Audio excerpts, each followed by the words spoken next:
CEO took his mute daughter to the playground and froze when a boy made her speak for the first time. Just then, the thump-thump of a ball bouncing on the pavement drew Lily's eyes. A boy about her age ran past in scuffed sneakers, his clothes too big, his hair messy but his grin bright as the morning sun.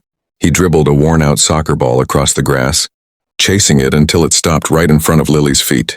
The boy paused, panting lightly, and looked at her with curious eyes. "Hey," he said cheerfully as if they were already friends. "Want to play?" Lily stiffened. Her fingers squeezed the rabbit so hard its little ears bent backward.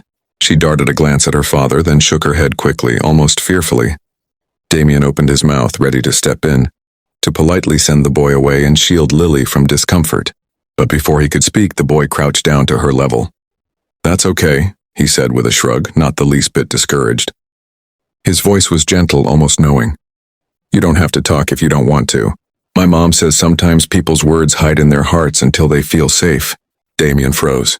His throat tightened at the boy's unexpected wisdom. The boy nudged the soccer ball gently toward Lily's shoes. It tapped against her sneakers and rolled back slightly. She looked down at it, her small brows furrowed, uncertain. Then with the tiniest movement, she raised her foot and nudged it back. The ball rolled between them again, and Lily's tiny foot gave it another shy push. The boy laughed. A carefree sound that didn't belong to expensive toys or private schools. It was raw, pure childhood. Damien sat on the bench, unmoving, afraid to even breathe, watching something stir inside. His daughter that therapists and specialists had failed to ignite. The boy leaned closer, whispering like he was sharing a secret.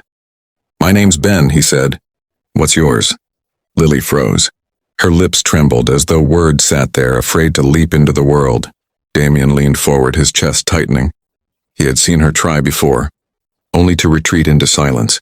He wanted to stop the boy, to spare her the pain of failure. But something told him not to.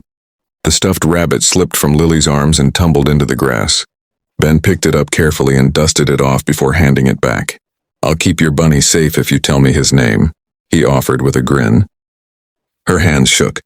She clutched the rabbit, her little chest rising and falling like waves in a storm. Then soft, broken but unmistakable, came a whisper. "Mr. Buttons." The ball slipped from Ben's hands and Damien nearly stopped breathing. His ears rang. His entire body went numb. "Did you hear that?" Ben gasped, eyes wide.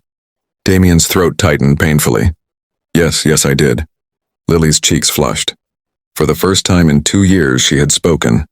A single word, 2 syllables that shattered walls Damien thought were unbreakable, and before he could stop himself his eyes burned and tears slipped down his face. The CEO, once feared in boardrooms, admired by rivals, was undone by the smallest, most precious sound in the world, his daughter's voice. Ben cheered, clapping his hands like he had just won the World Cup. "Mr. Buttons, that's the best name ever," he said, his excitement so genuine that Lily's lips curved into the faintest, trembling smile. Damien sank onto his knees in front of his daughter, his vision blurred with tears. "Lily," he whispered, his voice cracking. "Sweetheart, you spoke."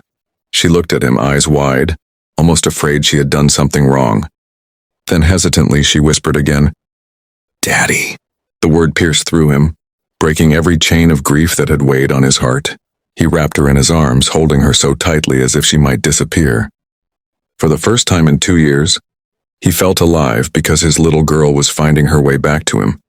He looked up at Ben, the scruffy boy with patched clothes and untamed hair, standing there with a soccer ball under his arm, and the grin of a child who had just changed the world.